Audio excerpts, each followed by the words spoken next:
But before we started taking our own mission trip, we were on a mission trip with a mentor of mine, Joe Hart, who leads families on mission trips. I remember this so clearly. We were in Mexico, pulling up into a very poor area, and people were walking toward the bus. Families, teenagers, husbands. And they're walking toward the bus. And Joe looks at us on the bus, much like a group like this, and he said, well, here we are. This is exciting. He said, what is there, like 8 different churches represented here and different ages? And he said, I bet you there are hundreds of years of discipleship right on this bus. He said, some of you have been in Sunday school most of your life. Some of you have taught Bible studies. There's even a couple of Bible college students here and a pastor on board. He said, there are hundreds of years of discipleship on this bus. And he said, you know, Jesus said he came for the sick, not the well. He said he came to seek and save the lost. He said, there they are, they're coming. Here we are, the church.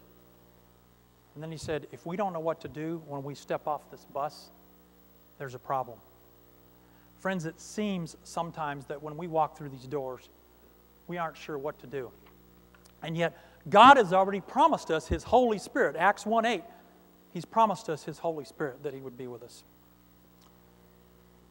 I'm here today. I'm here to implore you to sound the alarm that all of us need to be involved in the harvest. All of us need to be involved in the Great Commission. And here's what's at stake. People either spend an eternity in heaven or in hell. Yes, I said the hell word. 2 Peter 2:4, it says this, if God did not spare the angels when they sinned, but sent them to hell, putting them in gloomy dungeons. You see, hell is a real place, and it says that all of us are appointed once to die and then face judgment. It says in Revelation, it says, those whose names were not found written in the Lamb's book of life were cast into a lake of fire. I brought with me today a bunch of cards. I'm giving you a report on the LifeLight ministry as part of this message as well. Here's a group of cards from Watertown, South Dakota. Here's a group from Sioux Falls. We get thousands of these cards each year through the various ministry areas of LifeLight and at the festival, plus emails.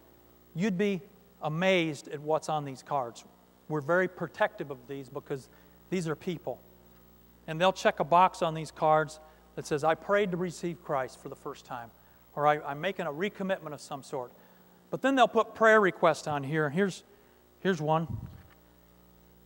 Pray for my mom and dad. They're getting a divorce. Here's one. Pray for my dad. He's looking at pornography on the internet and doesn't know that I know. Pray for my family. And it goes into all sorts of dysfunctional sorts of problems. You see, I'm here as an ambassador today for Jesus Christ. But you are too. It says in 2 Corinthians 5:20, we are therefore Christ's ambassadors, as though He were making His appeal through us. I mean, isn't that incredible? We need as many people as possible engaged in the harvest.